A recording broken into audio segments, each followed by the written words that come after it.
Hi everybody. So in this one I kind of want to go over to talking about painting weights for some of the geometry. You may have encountered it whenever you put your little first skeletal rig together and started bending things and bind to the skin. Now how you bind it to the skin, you basically just selected your joints and then selected the geometry and went up to bind skin. And you'll notice Maya does its best job to assign weights vertices to joints by weight values. And what I mean by is like everything within this joint right here, the vertices are affected by the weight of this turn right here. So this right here kind of looks like an unnatural curve, unless this is what you're going for like an arm joint or something like that. So you would need to go in and kind of assign the values of the vertexes differently. But Maya does a pretty good job of it, but you sometimes need to go and kind of fine tune it to kind of come out like this right here, to where things look just a little bit more natural. Say if it was a bend like that. And what I did by doing that is just selecting your geometry, then going to and paint skin weights. And this box comes up right here. And this is a painting tool where you're able to see the joints that have the values assigned to them. So if you use a color ramp, you can kind of dictate this a little bit more easier. Let's go and look at this joint right here. So right here this is where I was been painting, so it's a little screwed up. This joint is selected, so everything within this red zone is being affected by it 100%. Then you've got like less and less, and then on up to the blue, which is basically this is not being affected at all. And let's demonstrate that. Let me get back to this here. Look at this joint 4 right here. This is the null joint. This is like a joint that just should have no kind of value with anything. But it's obviously affecting this up here, and you can go in and you can kind of start painting more if you want to, so that joint would affect it, but that's also taken away from this joint being affected. You could take away by painting it, replacing. You need to crank your value up to 1. But let's do this right here so you can see the actual values. So I have this right here. I've selected my geometry, and I'm going to select my vertexes. So I'm just going to select all these vertexes. So now if you go to your your component editor, now you can see this is basically each vertex in the geometry itself. This is the joint, and these are the values assigned to that vertex. So joint 4, which should have nothing, which it does, on down to here. If you scroll down here, there's a lot of them. You'll notice they start gaining values. Well, you need to get rid of all these values.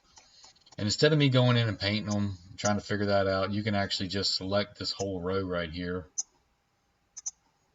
Go all the way down, shift select,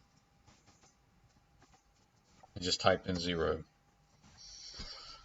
That basically took that joint out of the entire game altogether. So if you notice,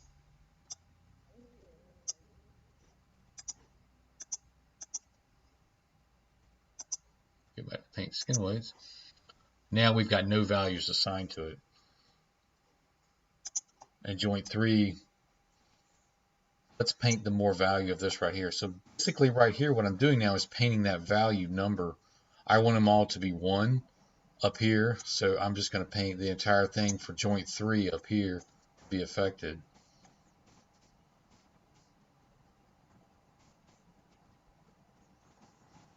I would do the same thing for my curve down here. Now I kind of went and kind of painted some to kind of make it look more like a natural bend.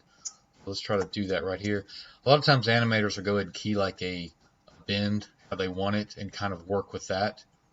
If you notice here, I have a keyframe on this controller right here just so I can see my bend. You notice how I've kind of got a nice even stretch.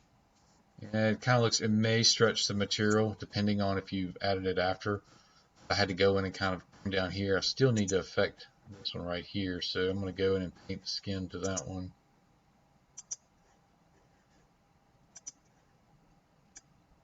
There. See the way it's kind of evening out.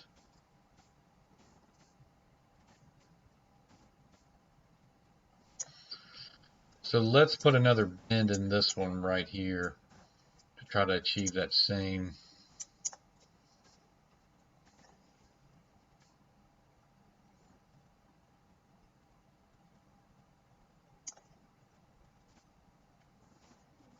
So I'm going to keyframe that there. It's just a little screwed up now, but so we can kind of go in and tweak it. So yeah, it just looks really unnatural there. Doesn't look good. And you'll see this a lot in like bad animations.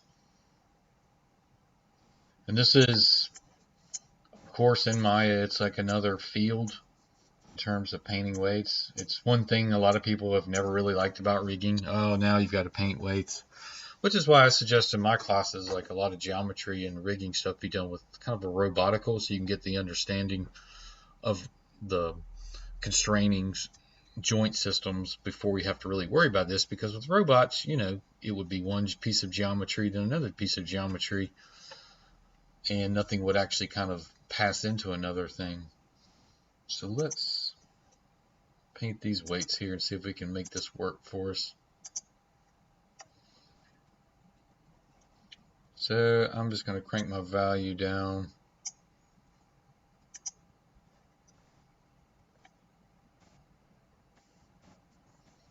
If you want to size your brush down, hit B and left click.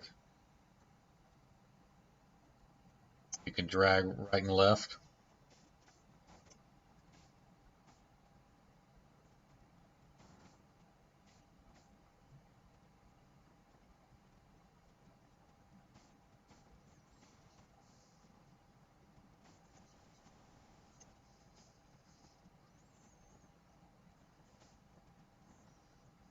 Possibly need to turn some stuff down. It's not looking too bad.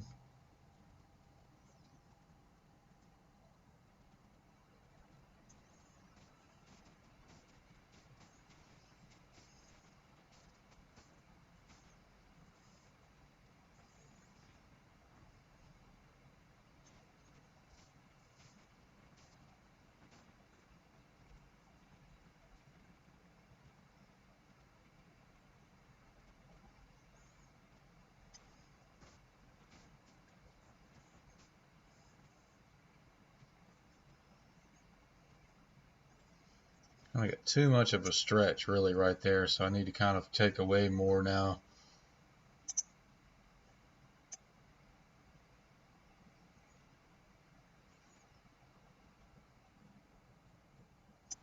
And that's how you use the replace and the add. One takes away, the other kind of adds to it, and the value works for the both of those. So if I click on this, now I can kind of add more to this one down here to kind of even it out. I don't want to add it to that one. This is where I've got some screwed up action here. Notice I've still got some white down here, so I'm going to fix that now.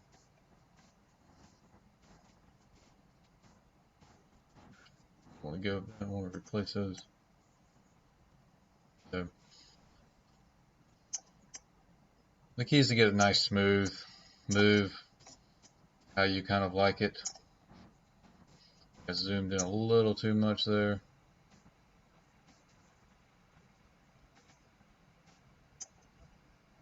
Get it straight back up so I can get rid of the